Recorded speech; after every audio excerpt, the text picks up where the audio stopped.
Quran surah keempat ayat ke-140. Posisi paling kiri sebelah bawah. Ini sikap bagi orang munafik.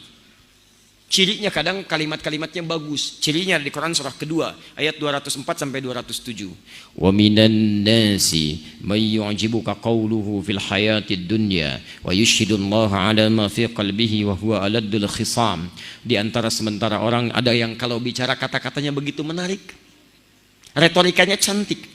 Kalimatnya bagus. Kadang-kadang membawa nama Allah. Ayat Quran dipotong-potong. Padahal dia musuh yang paling bahaya. Coba Anda lihat. Ada mengaku muslim. Tapi bisa mengatakan kalimatnya bagus. Semua agama itu sama.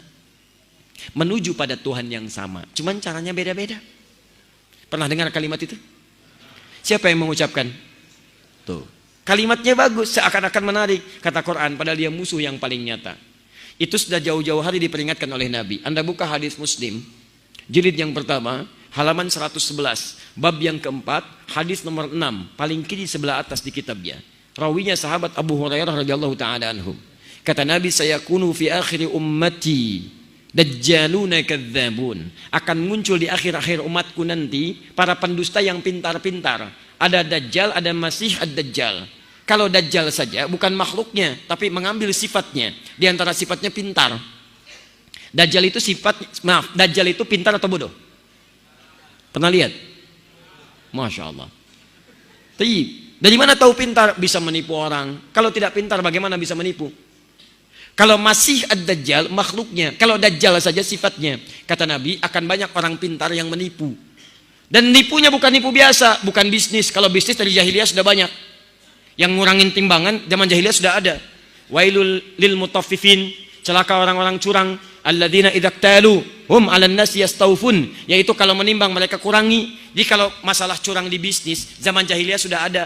Kalau sekarang ada pebisnis curang, dia terlambat. Keduluan oleh orang jahiliyah. Terlambat, telat dia. Sampaikan pada orang curang, antum terlambat, sudah keduluan jahiliyah. Telat lahir dia. Tapi yang ini bukan masalah dunia. Yuhaddithunakum bima lam tasma'uhu wa la yasma'unahu aba'ukum. Dia akan bicara tentang urusan agama Anda yang membuat Anda kaget. Jangankan Anda, orang dulu pun kalau dengar akan ikutan kaget. Saya belum pernah dengar ada orang jahiliyah, sebodoh-bodohnya orang jahiliyah tidak pernah mengatakan kalimat semua agama sama. Coba lihat, saya tanya sekarang, yang mengatakan semua agama sama itu orang pintar, orang bodoh? S1, S2, S3, S4, kerupuk 2. Pintar. Tak kecil. Itu teman-teman sekalian, mohon maaf. Itu kata Quran, orang-orang bermasalah. Nah, menyikapi orang seperti ini, dalilnya Quran surah 4 ayat 140. Wa qad nazzala 'alaikum fil kitab, telah tetap ketentuan dalam Al-Qur'an. An idza sami'tum ayatillahi yukfaru biha. Ini akhir dari jawaban kita. Jika ada seseorang yang memalingkan ayat Al-Qur'an, mengingkari ayat-ayat Allah, wa yustahza'u bihi, atau minimal mengolok-olok Islam, mengolok-olok misalnya jilbab, mengolok-olok syariat Islam, maka bagaimana sikap kita? Fala taqudu ma'ahum. Kata Quran, Anda jangan mencelanya. Tuh, indah. Daripada Anda buang-buang waktu mencela orang lain, lebih baik lisan kita dipakai untuk baca Al-Quran. Terlalu mahal energi kita untuk mencela mereka itu. Cukup kata Quran, tinggalkan mereka. Tinggalkan. Jadi kalau ada majlisnya jangan dihadiri. Kalau ada bukunya jangan dibaca. Kalau ada siarannya jangan didengarkan. Fala taqudu ma'hum. Itu sebagai sayang Allah kepada dia supaya dia mau berubah. Sebab kalau umat meninggalkannya mungkin dia mau berpikir. Di Allah itu sayang pada dia supaya dia mau berubah. Hatta yakhudhu fi haditsin ghairi, sampai dia tobat kembali kepada pendapat semula. Maaf, innakum idzam mithluhum. Kalau Anda ikuti lama-lama Anda seperti mereka, ujung-ujungnya enggak sholat juga. Tinggalkan. Tapi kalau yang non muslim, kaidahnya berubah. Quran surah ke-16 ayat 125. Ud'u ila sabili rabbika bil hikmah wal mau'izatil hasanah wajadilhum billati hiya ahsan.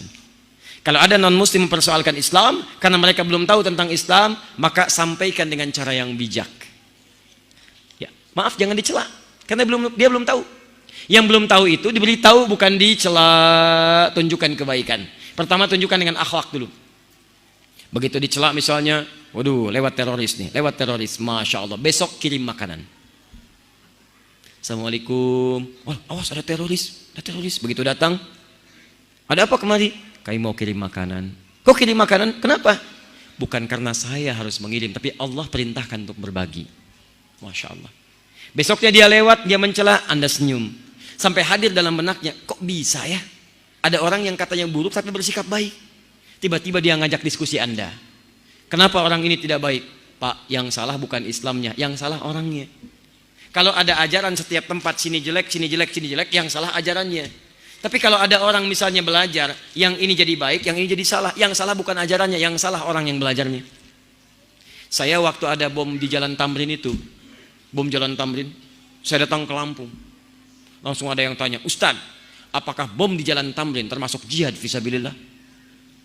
Saya bilang, Pak, sependek pengetahuan saya, jihad fisabilillah itu jihad di jalan Allah, bukan di Jalan Tamrin. Kaidahnya lain. Beda. Lain kaidahnya. Itu teman-teman tunjukkan yang baik pada yang demikian itu, tunjukkan akhlak yang mulia. Dengan akhlak itu insya Allah tiba-tiba tampil dalam kalimatnya asyhadu an la ilaha illallah. Dan banyak ajaran Nabi yang menampilkan akhlak. Coba lihat, berbagi makanan kan ada di hadis Nabi. Ayo antum, ayo, terutama orang Padang yang punya banyak masakan itu. Payakumbuh, rendang payakumbuh. Masya Allah. Siapa yang masak makan, baunya tercium ke tetangganya, maka bagi tetangganya walaupun cuma kuahnya. Baca hadisnya dengan lengkap. Maksud kuahnya itu kalau antum masak kuahnya saja. Tapi kalau dengan rendangnya, bagi dengan rendangnya. Tapi maksud saya, masak kuah aja diminta berbagi, apalagi masak rendangnya. Tapi pernahkah Anda lihat di hadisnya, khusus untuk orang Islam? Tidak ada. Tetangga Anda mungkin non-muslim, ada yang Kristen, ada yang Hindu, ada yang Buddha. Lihat, Anda masak, Anda bagi. Begitu Anda bagikan, dia bilang, Pak, kok baik sekali. Bukan baik, tapi ini karena Allah perintahkan saya untuk berbagi. Begitu kalimat Allah meluncur di lisan Anda, menghujam ke hatinya. Besok-besok dapat hidayah. Nih, Anda punya pohon, rambutan. Buahnya datang langsung ke halaman tempat tinggal teman Anda, tetangga Anda, bahkan non-muslim.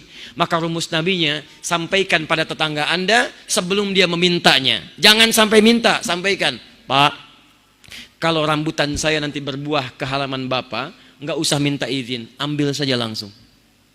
Ini aturan dari mana, Pak? Allah dan Rasul mengajarkan saya begitu. Toh ini kan sampai ke tempat Bapak, yang lihat Bapak, masa yang menikmati saya? Silahkan ambil.